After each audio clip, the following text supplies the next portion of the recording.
चलिए जानते हैं आज की देश और दुनिया की सिलेक्टेड काम की और महत्वपूर्ण 50 बड़ी खबरों को सिर्फ 10 मिनट में। पर अभी तक आपने इस वीडियो को लाइक नहीं किया तो लाइक कर दीजिए। रूस और यूक्रेन जंग के दौरान महाशक्तियों का केंद्र बना भारत, पूरी दुनिया ने माना भारतीय कूटनीति का लोहा। भारत में भी श्रीलंका जैसी आर्थिक बदहाली का डर, पीएम आवास पर एनएसए अजीत डोभाल और सचिवों के साथ उच्च स्तरीय बैठक में उठे सवाल। घर बनाने के लिए अब ईंट भी हुई महंगी, सरकार ने बढ़ाई भट्टा कारोबारियों पर जीएसटी की दर। बजट सत्र में मोदी सरकार को घेरने की तैयारी, सोनिया गांधी ने 5 अप्रैल को बुलाई कांग्रेस संसदीय दल की बैठक। कोविड-19 की दवाइयों के लिए 5% रेट पर जीएसटी दर तय, केंद्र सरकार ने संसद में दिया बयान। पड़ोसी देशों में राजनीतिक उथल पुथल पर भारत की नजर, पीएम मोदी ने विदेश मंत्री एस जयशंकर के साथ की अहम बैठक। केंद्रीय रक्षा मंत्री राजनाथ सिंह ने की पीएम मोदी की सराहना, कहा प्रधानमंत्री के नेतृत्व में वैश्विक नेता के रूप में उभरा भारत। कार्यवाहक प्रधानमंत्री की नियुक्ति तक पाकिस्तान के पीएम बने रहेंगे इमरान खान, राष्ट्रपति ने किया ऐलान। पाकिस्तान और श्रीलंका को चीन की दोस्ती पड़ी भारी, कहीं आर्थिक संकट तो कहीं राजनीतिक उठापटक, ड्रैगन के कर्ज जाल ने बढ़ाया संकट। भाजपा के स्थापना दिवस पर पीएम मोदी आज 10 बजे कार्यकर्ताओं को करेंगे संबोधित। गृह मंत्री अमित शाह लोकसभा में कहा, मैं कभी गुस्सा नहीं होता, बस आवाज थोड़ा ऊंची है। उत्तराखंड में 78 साल की बुजुर्ग महिला ने राहुल गांधी के नाम की अपनी सारी संपत्ति, कांग्रेस नेता के तारीफ में कही बड़ी बात। पंजाब में भगवंत मान की सरकार बिजली फ्री नहीं करने के वादे पर गिरी, कांग्रेस और बीजेपी ने लगाए आरोप। महंगाई के विरोध में राजस्थान के सीएम अशोक गहलोत की कांग्रेस कार्यकर्ताओं से सड़कों पर उतरने की अपील, कहा केंद्र सरकार को दे कड़ा संदेश। दिल्ली के लोगों पर महंगाई का ट्रिपल अटैक, पेट्रोल डीजल संग सीएनजी के भी बड़े दाम, जाने नए रेट्स। राजस्थान के मुख्यमंत्री अशोक गहलोत ने कहा, चुनाव हारने से कांग्रेस खत्म नहीं होती, इलेक्शन तो इंदिरा गांधी भी हार गई थी। श्रीलंका में गहराए आर्थिक संकट के बीच विपक्ष के नेता प्रेमदासा ने पीएम मोदी से मांगी मदद, बोले हमें अपनी मातृभूमि को बचाने की जरूरत। रूस पर चला प्रतिबंधों का चाबुक, यूक्रेन से जंग के बीच मॉस्को समेत कई शहरों में जरूरी दवाओं की किल्लत। प्रधानमंत्री पद छोड़ने के बाद जनता से फिर रूबरू हुए इमरान खान, कहा विपक्ष 3.5 साल से रच रहा साजिश। ईंधन की कीमतों में वृद्धि को लेकर राहुल गांधी का केंद्र सरकार पर हमला, शेयर किया आंकड़े, कहा यह है प्रधानमंत्री जनधन लूट योजना। बीजेपी ने राज्यसभा सांसदों के लिए जारी किया वही 5 से 8 अप्रैल तक सदन में मौजूद रहने का दिया निर्देश। श्रीलंका में एक साथ पूरी कैबिनेट ने दिया इस्तीफा, जनता के विरोध के आगे झुके 26 मंत्री, महिंद्रा राजपक्षे बने रहेंगे पीएम। यूपी के सीएम योगी आदित्यनाथ ने शुरू किया प्रदेश व्यापी स्कूल चलो अभियान, बोले बेसिक शिक्षा सुधरी तो दुरुस्त होगी आगे की राह। महंत स्वामी यति नरसिंहानंद का विवादित बयान, कहा अगर मुस्लिम व्यक्ति देश का प्रधानमंत्री बना तो 50% हिंदुओं का हो जाएगा धर्मांतर। पाकिस्तान के सुप्रीम कोर्ट ने असंवैधानिक कदम न उठाने की दी चेतावनी, कहा राष्ट्रपति और कार्य अदालत के आदेश के अधीन होंगे पीएम। रूसी सैनिकों के अत्याचारों की जांच करवाएंगे यूक्रेन के राष्ट्रपति, जेलेंस्की अंतर्राष्ट्रीय नेताओं से कर रहे बातचीत। चीन में बेकाबू हुआ कोरोना, 2.6 करोड़ लोगों की होगी जांच, बुलानी पड़ी सेना। पेट्रोल डीजल और सीएनजी की बढ़ी कीमतों पर कांग्रेस का हल्ला बोल, कहा बीजेपी को वोट मतलब महंगाई को मेडेंट। श्रीलंका में विपक्षी दलों ने ठुकराया राष्ट्रपति का प्रस्ताव, कहा राजपक्षे को देना चाहिए इस्तीफा। देश के कई राज्यों में तेज आंधी और भारी बारिश के आसार, दिल्ली में चलेगी लू, राजस्थान में टूटा गर्मी का महारिकॉर्ड। पंजाब में जीत के बाद अब गुजरात में तीसरी ताकत के तौर पर बड़ा खेल करने की तैयारी में आम आदमी पार्टी। बंगाल की सीएम ममता बनर्जी ने कहा देश चल रहा है और बीजेपी कर रही है साजिश, विपक्ष को और फिर से एकजुट करने का किया आह्वान। बॉम्बे हाईकोर्ट का बड़ा फैसला, पिता की जाति के आधार पर ही वैध होगा बेटे का जाति प्रमाण पत्र। यूपी में बुलडोजर के डर से सरेंडर के लिए लाइन में अपराधी, जौनपुर में 50,000 के इनामी बदमाश ने किया आत्मसमर्पण। कर्नाटक में हिजाब पहनने वाली शिक्षिका की नहीं लगेगी परीक्षा ड्यूटी, राज्य सरकार ने लिया बड़ा फैसला। योगी सरकार भी इसी माह दे सकती है 16 लाख राज्य कर्मचारियों को महंगाई भत्ता, वित्त विभाग ने शुरू की तैयारी।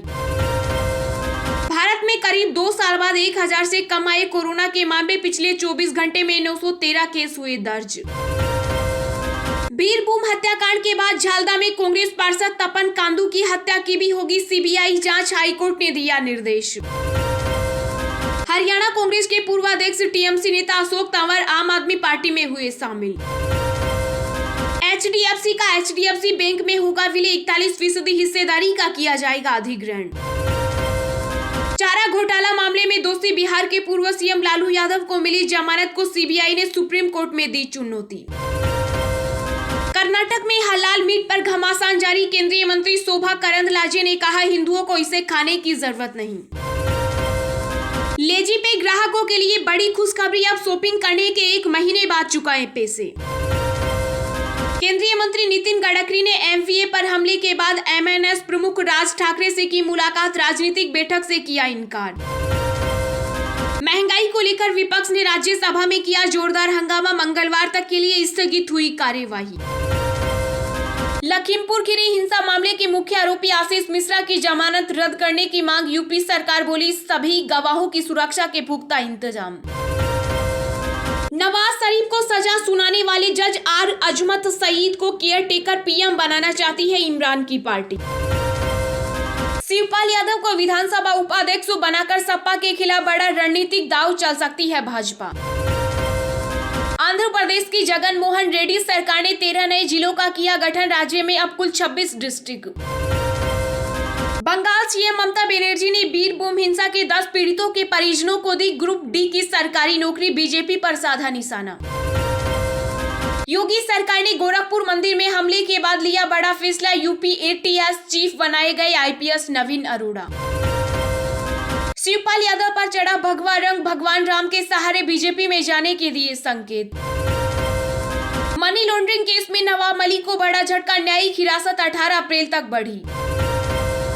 सोना खरीदारों की लगी लॉटरी, 4,887 रुपए हुआ सस्ता, अब 30,018 रुपए में करे खरीदारी। राजस्थान के करौली में हिंसा के बाद कर्फ्यू और नेट बंदी जारी, पुलिस ने 46 उपद्रवियों को किया गिरफ्तार, लोगों को घरों में रहने की हिदायत। जियो, एयरटेल और बीएसएनएल ने पेश किए पूरे 1 महीने की वैधता वाले प्लान, जियो का पैकेज सबसे सस्ता। यूपी टेट की तर्ज पर मदरसा बोर्ड भी कराएगा एम टेट परीक्षा, प्रबंधन अब सीधे नहीं कर सकेगा नियुक्ति। शेयर बाजार में जबरदस्त तेजी, सेंसेक्स में आया 1300 अंकों का उछाल, निफ्टी भी 18,000 के पार। चेन्नई सुपर किंग्स के कप्तान रविंद्र जडेजा ने दिया इमोशनल बयान, कहा बस एक जीत का है इंतजार। चलिए अब जानते हैं जो आम आदमी के काम की और फायदेमंद खबरें हैं उनको विस्तार से। पर इससे पहले अभी तक आपने इस वीडियो को लाइक नहीं किया तो लाइक कर दीजिए। भारत में श्रीलंका जैसी आर्थिक बदहाली का डर, पीएम आवास पर एनएसए अजीत डोभाल और सचिवों के साथ उच्च स्तरीय बैठक में उठे सवाल। जी हां, प्रधानमंत्री नरेंद्र मोदी ने अपने आवास पर केंद्र सरकार के वरिष्ठ अधिकारियों के साथ 4 घंटे लंबी मैराथन बैठक की, जिसमें वरिष्ठ अधिकारियों ने प्रधानमंत्री के सामने कुछ राज्यों के द्वारा घोषित लोक लुभावन योजनाओं के मुद्दे पर भी चर्चा की और चिंता व्यक्त की। अधिकारियों ने कहा कि कई राज्य की आर्थिक स्थिति पहले से खराब है और अभी संपन्न हुए चुनाव में उन राज्यों में कई तरह के लोक लुभावन वादे किए गए। अधिकारियों के मुताबिक ये लोक लुभावन योजना आर्थिक रूप से अस्थिर है और ऐसी स्थिति में श्रीलंका की तरह आर्थिक संकट उन राज्यों में पैदा हो सकता है। पीएम आवास पर हुई इस मीटिंग में एनएसए अजीत डोभाल, प्रधानमंत्री के प्रधान सचिव पीके मिश्रा और कैबिनेट सचिव राजीव गौबा के अलावा केंद्र सरकार के कई सीनियर आईएएस ऑफिसर शामिल हुए। कोविड-19 महामारी के दौरान सचिवों ने जिस तरह से साथ मिलकर एक टीम की तरह काम किया, उसका उल्लेख करते हुए पीएम मोदी ने कहा कि उन्हें भारत सरकार के सचिवों के रूप में कार्य करना चाहिए, न कि केवल अपने संबंधित विभागों के सचिवों के रूप में, और उन्हें एक टीम के रूप में काम करना चाहिए। पीएम ने सचिवों से फीडबैक देने और सरकार की नीतियों को खामियों पर सुझाव देने के लिए भी कहा।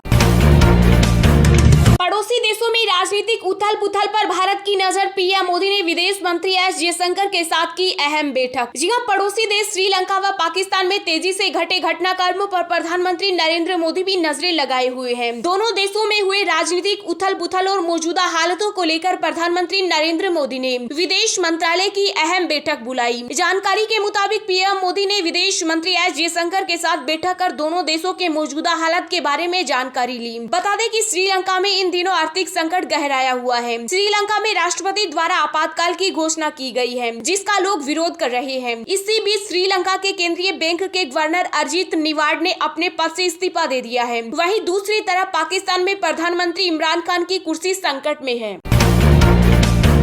ईंधन की कीमतों में वृद्धि को लेकर राहुल गांधी का केंद्र सरकार पर हमला, शेयर किए आंकड़े, कहा यह है प्रधानमंत्री जन धन लूट योजना। जी हां, कांग्रेस के पूर्व अध्यक्ष राहुल गांधी ने पेट्रोल, डीजल एवं रसोई गैस की कीमतों में बढ़ोतरी को लेकर केंद्र सरकार पर निशाना साधा। उन्होंने अपने ट्विटर अकाउंट पर एक तस्वीर शेयर की, जिसमें 2014 में बीजेपी के सत्ता में आने के बाद से तेल की कीमतों का जिक्र किया। इसके कैप्शन में राहुल गांधी ने लिखा कि यह प्रधानमंत्री जन धन लूट योजना है। उन्होंने मोटरसाइकिल, कार, ट्रैक्टर और ट्रक के पेट्रोल टैंक फुल कराने की मौजूदा कीमत की तुलना 2014 के समय की कीमत से करते हुए एक ग्राफ भी ट्विटर पर साझा किया। वहीं कांग्रेस के मुख्य प्रवक्ता रणदीप सुरजेवाला ने भी ट्वीट किया कि मोदी सरकार के कार्यकाल में अब हर सुबह अपने साथ उमंग नहीं बल्कि महंगाई की उदासी लेकर आती है। उन्होंने आरोप लगाया कि भाजपा को वोट मतलब महंगाई को जनादेश और फ्यूल लूट की नई किस्त। सुरजेवाला ने कहा कि केंद्र ने 5 राज्यों के विधानसभा चुनाव खत्म होते ही पेट्रोल, डीजल, सीएनजी और पीएनजी के दाम बढ़ा दिए हैं।